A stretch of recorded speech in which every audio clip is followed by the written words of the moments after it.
पवन सिंह के जितना लोग बुराई करेला भाई, इस सीन देखला के बाद से वो सब लोग के शर्म आवे के चाहिए। हम बता दी कि पवन सिंह जौना हिसाब से लोग के मदद करेले, हम बता दी कि कहीं जात रहन और रुकल बड़न थोड़ा सा तो जी केहू वृद्ध माँ एगो बाड़ी जो उनकी मांग के कुछ खाता रही, पावर स्टार पवन सिंह के तरफ हाथ ऐसे कैले बाड़ी। भैया पवन सिंह कम से कम 3 से 4 हज़ार रुपया जौन बाकी अपना गार्ड से भेजवैले बड़े। आ पावर स्टार पवन सिंह के Y+ के सुरक्षा बाद सब लोग जानता, ओकरा बावजूद पवन सिंह रुक के आ वो वृद्ध माँ के जौन बाकी मदद कैले बड़े। पवन सिंह इतने साधारण हवन, इतने साधारण पवन सिंह के नेचर है भैया। सिर्फ किसी को बदनाम मत कीजिए, सिर्फ किसी के अंदर बुराई मत देखिए, कुछ अच्छाई है तो उसे भी दुनिया को दिखाइए। पवन सिंह के ई वीडियो अइला के बाद से भाई सब लोग के झकझोर के रख देले बा कि इतना मदद करे वाला आदमी, इतना सपोर्ट करे वाला आदमी पावर स्टार पवन सिंह आखिर मतलब इतना बड़ा आदमी होके इतना नरम दिल, इतना साधारण व्यक्ति से एगो बूढ़ वृद्ध माँ जौन बा के हाथ फैले बड़ी रोड के किनारे पवन सिंह रुक के उनका के मदद कैले बड़े। पवन भैया से हाथ जोड़ के विनती बा, एगो रिक्वेस्ट बा कि पवन भैया इतना रुपया कमैला, सब चीज़ कैला, तू एगो काम जीवन में अपना जरूर करा। एगो वृद्ध आश्रम बनावो जहाँ जौन भी माता पिता के अब ओकरा घर वाला चाहे दुनिया पूछे वाला नहीं के, वो वृद्ध माता पिता के ओहिमे व्यवस्था करावो, भोजन के, दवा के, सब चीज़ के व्यवस्था करा के एगो आ ओकरा खातिर तू एकदम कर देब। तार लग उतना रुपया बा, उतना सब चीज़ बा जवना के वजह से तू कर सकत रह, उतना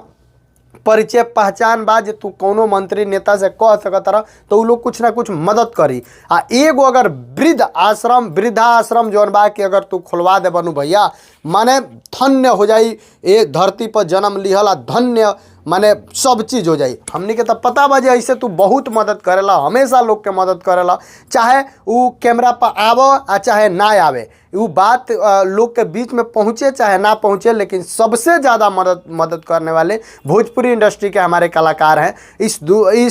जो कि बॉलीवुड, हॉलीवुड, भोजपुरी, हिंदी, मैथिली, ये सब मतलब मैथिली आ जाता है भोजपुरी में, साउथ, ये सब जितना इंडस्ट्री है सबसे ज़्यादा हमार बिहार के जे भी कलाकार बा, जे हमार भोजपुरी के सुने वाला कलाकार बा, जाने वाला कलाकार बा, गावे वाला कलाकार बा, उ सब लोग जौन बाकी हमेशा बढ़ चढ़ के मदद करेला। चाहे वो देश के बात आवे, चाहे कोरोना काल के बात आवे, चाहे वो जौन बा की बाढ़ आ चाहे कोनो आपदा के बात आवे, सबसे ज़्यादा अगर मदद करे में हाथ के के आवेला बढ़ चढ़ के हमेशा, तो हमार भाई यूपी बिहार के कलाकार जौन बड़े, भोजपुरिया कलाकार जौन बड़े, सबसे आगे रहेले, सबसे आगे चढ़ के जाके मदद करेले। तो ये चीज़ जौन बा की दुनिया के देखे के चाहिए। दुनिया सिर्फ अश्लील चीज़ देखती है, दुनिया सिर्फ भोजपुरी को बदनाम करने में लगी रहती है, लेकिन हम इस दुनिया से कहेंगे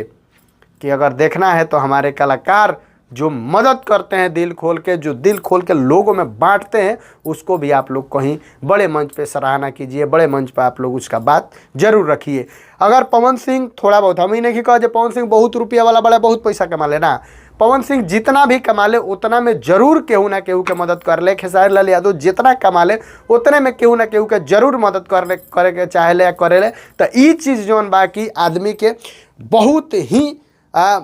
ऊर्जा से भर देला। जे भी वीडियो देखेला ओकर दिल झकझोर देला कि भाई इतना बड़ा स्टार रहते हुए, इतना बड़ा लेवल पर रहते हुए अगर आदमी इतना साधारण तरीका से मदद करता, तो कहीं ना कहीं दिल जौन बाकी बहुत मासूम बा। बाकी रहुआ सब लोग से यह विनती बा कि वीडियो के ज़्यादा से ज़्यादा शेयर करी, आ चैनल पर नया बानी तो सब्सक्राइब करी, फेसबुक पेज पर देखता तो फॉलो जरूर करी। नमस्कार।